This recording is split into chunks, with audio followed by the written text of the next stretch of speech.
Hello दोस्तों, तारक मेहता के उल्टा चश्मा के आने वाले एपिसोड में जैसा कि आप लोग देखते हैं, जो मैथ साहब होते हैं वो बोलते हैं कि मैं आज सभी लोगों का पैसा लौटा दूंगा।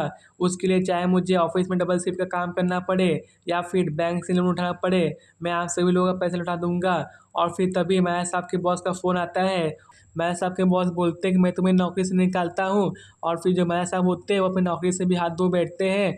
और मैथ साहब बोलते हैं कि आप लोग चिंता मत करिए, मैं आप सभी लोगों का पैसा लौटा दूंगा। उसके लिए चाहे मुझे अपना घर ही क्यों ना बेचना पड़े। और फिर दोस्तों, कहानी में बहुत ही बड़ा ट्विस्ट आता है। ट्विस्ट तब आता है जब इंस्पेक्टर चलू पांडे जी की एंट्री होती है। और फिर इंस्पेक्टर चलू पांडे जी से पूछने लगती है कि कुछ सबूत तो पता चला।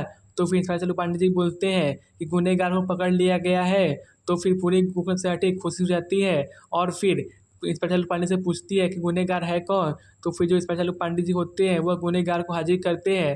दोस्तों, इंस्पेक्टर चालू पांडे गुनहगार में किसी और को नहीं बल्कि पोपटलाल को ही हाजिर करती है। तो फिर पूरी गोकुल सोसाइटी पोपटलाल को गुनहगार समझने लगती है। तो फिर दोस्तों, जो पूरी गोकुल सोसाइटी होती है वह सोचती है कि पोपटलाल ही वो फ्रॉड का असली मालिक है जिसने हम लोगों के पैसे लूटे हुए हैं।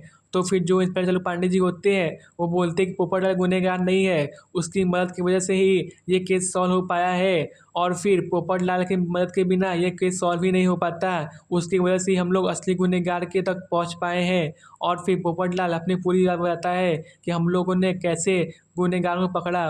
वो बताता है कि हमको एक लड़के का फ़ोन आया था और फिर वो बोलती है कि मेरा फ़ोन टूट गया है और फिर मेरे पेपर देने के लिए एक ओटीपी चाहिए, क्या मैं आपका नंबर दे सकती हूँ। तो फिर पोपटलाल बोलता है कि हाँ, दे दो नंबर, मैं आपके लिए इतना तो कर ही सकता हूँ। और फिर लड़की जो होती है वो ओटीपी मांगती है। तब पोपटलाल सोचता है कि कहीं ये फ्रॉड तो नहीं। तो फिर जो पोपटलाल होता है वो सोचता है कि ज़रूर ये फ्रॉड ही है। तो फिर दोस्तों, ये क्या होता है, क्या पोपटलाल ओटीपी दे देता है या फिर पोपटलाल उस लड़की को पकड़ लेता है? जानने के लिए चैनल को सब्सक्राइब कर ले और लाइक करना ना भूले।